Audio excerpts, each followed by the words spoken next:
একটা রাজ্য দেখাও তো, ভারতবর্ষে একটা রাজ্যের নাম বলো যে 96খানা প্রকল্প আছে। ভারতবর্ষের একটা রাজ্যের নাম বলো, পারবে না।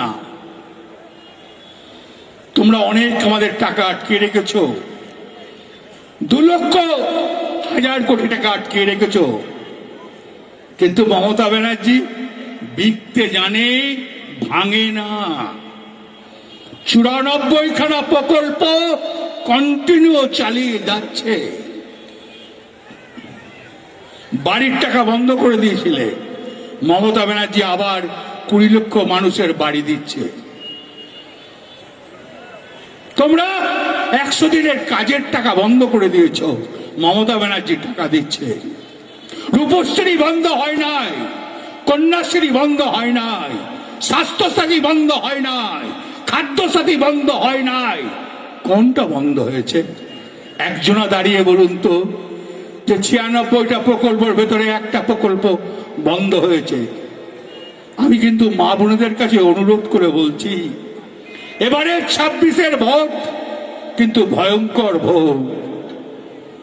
34 বছর কালো দিন দেখেছেন। 11 সালের পর থেকে অন্ধকারটা চলে গেছে। ভুল করবেন না, মমতা ব্যানার্জি না থাকলে আবার কিন্তু অন্ধকার নেমে আসবে। তখন কিন্তু কেঁদে কুল পাবেন না। আমিও কাঁদবো, আপনারাও কাঁদবে। তাই অন্ধকার যাতে নাম নামে, তার জন্যই মমতা ব্যানার্জিকে দরকার। বন্ধু, আপনারা জানেন, আমরা মা বোনেরা যারা বসে আছেন আমার সামনে,